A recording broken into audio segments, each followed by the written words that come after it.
Hey, what's going on? Kate McShay here, and today I'm going to give you 4 tips on phone prospecting. And those 4 tips are something that I personally use to boost my confidence and make myself feel comfortable when I am prospecting over the phone. Because you can build your business online, you can build your business offline, but you cannot build your business to a successful, strong business without the phone.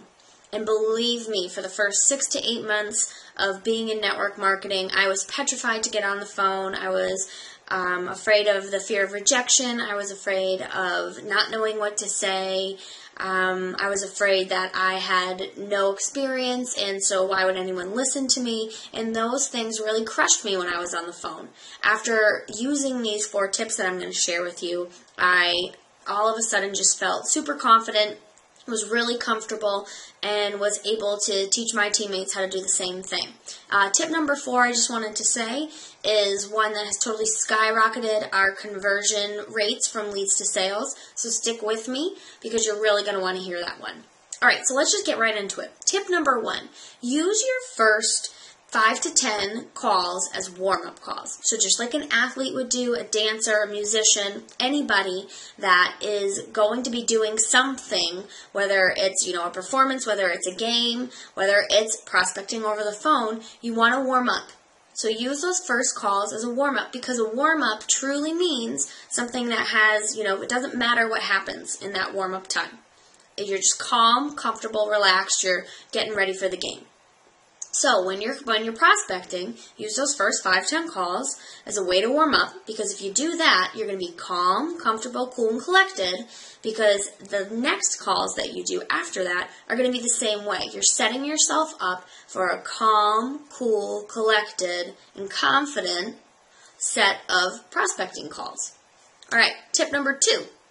Make sure that you hold a place of authority with your prospect. Most prospects are going to try and find your weakness. Try and find that thing that makes you self-confident, makes you uncomfortable, and they're really trying to see if you're legitimate. You know what you're talking about, and you would be someone who could lead them into building up the business. Or some people, to be honest, are just not necessarily that nice, or you caught them at a bad time, and they're kind of just trying to throw you off a little bit. I've been there. I used to giggle through half of my phone calls, and then they would just go south, and I'd hang up and feel terrible about myself. But once I learned, after practicing and after calling people over and over and over again every day, I built up this confidence. I built up this place of authority where I was pretty much saying to my prospect, because a lot of them, after you say, hey, I'm Kate McShay, I'm calling you from my home office in Washington, how are you? They go, who are you? Or, I've never talked to you before, I don't know you, and all of a sudden it just kind of makes you feel really uncomfortable. But if you can keep that place of authority, and you can pretty much, through whatever you're trying to say, tell them that, no, I'm here to talk to you. I'm here to ask you about a home business, see if you're open to one, and we're going to talk for a little bit. If you can kind of say that through your presentation, through your confidence, then it's going to keep your prospect on the phone a lot longer. It may not turn into a conversion, it may not turn your lead into a sale, but you're going to feel a heck of a lot better when you get off the phone, because you've got that confidence inside of you. You're showing them that you're a true leader. All right, so tip number 1, again, was making sure that you use your first 5 to 10 calls as a warm-up. Tip number 2 is keeping your confidence, your place of authority with your prospect. You are the leader in that conversation. And tip number 3 is using open-ended questions.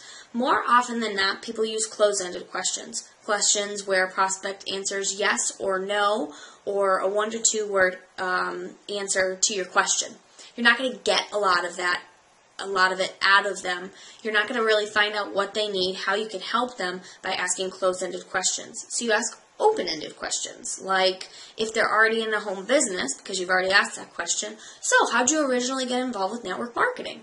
That's a great question, because people are just going to pretty much spew out their whole lifelong story. You're going to let them talk. That's the power of open-ended questions, is you really don't have to talk after that. You just let them go, and you feed in, you listen to all the things they're going to tell you. And in the back of your head, you're thinking, okay, how could I help them? What could I give them that would offer them some help? And by asking open-ended questions like, How does your upline teach you to build your network marketing company? How do you brand yourself as a leader in this industry? How do you currently build your business? What's the one main marketing strategy that you utilize? How's that going for you? You're going to get people talking. You're going to find out why they're in this business, if they're struggling, where they're succeeding, and how you can help them. Because if you can get their why, you can get that deep down pain as to why they're either looking into a home business or why they're in one currently, then that deep down pain, that why, you're going to be able to solve their problems. You're going to be able to figure out what you need to give them to help them solve that problem. All right? So that was step number 3, open-ended questions. Tip number 4 is the killer one. So after you've kind of figured out, there's 2 steps to this one. After you've kind of figured out how you can help them, you want to ask them a question that kind of sounds like this. So,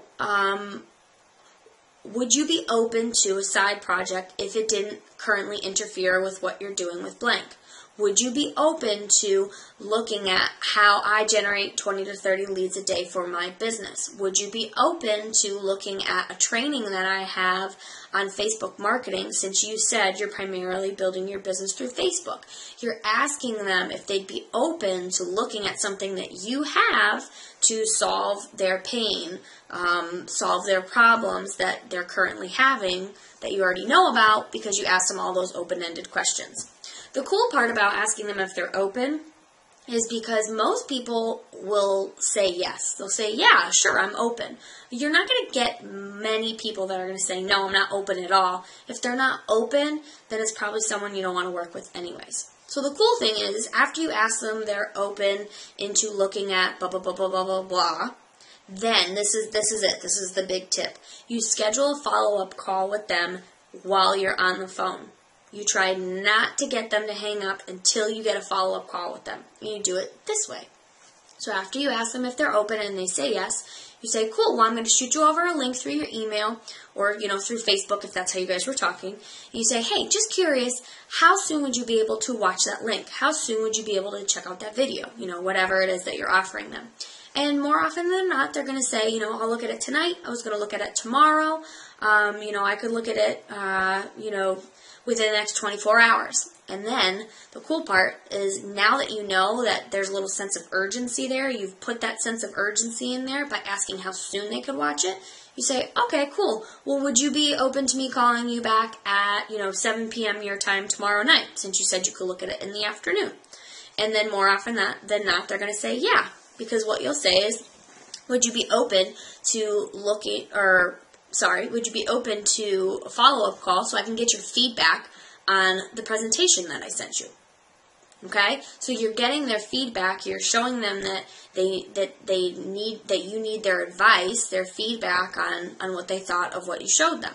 And then that's how you kind of hold on to that prospect for a little bit longer, hoping to convert that lead to a sale. It doesn't always happen, but you're holding on to them longer, where if you were to just hang up the phone call the first time without getting a follow-up, then the chances are you're probably not going to talk to them again. All right, so the 4 tips. 4 tips are making sure that you use your first 5 to 10 calls as a warm-up. Second one, stay confident. Hold your place of authority with your prospect. Third, ask open-ended questions to find their why, find their struggles, find their pain, so you can solve their problems with step number 4. Asking them if they're open to checking out a link for whatever you felt was necessary that they needed.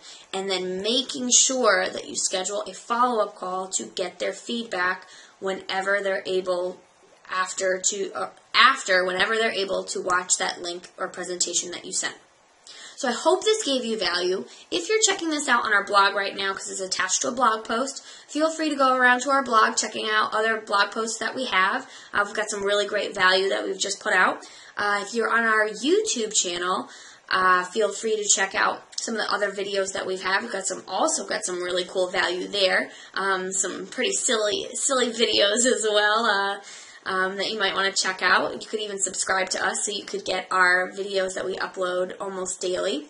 get that daily value just automatically. Or if you're on our fan page, please feel free to like, share, or comment any of the value that you got today through your other Facebook friends that you have. So I hope that this gave you value. I hope it gave you some confidence to start prospecting through the phone, because believe me, I've been there. The fear was there, but these 4 tips definitely made me much more confident, much more comfortable, and it put together that piece, that critical piece of the puzzle that you need, whether you're building online or offline, you need to get on the phone.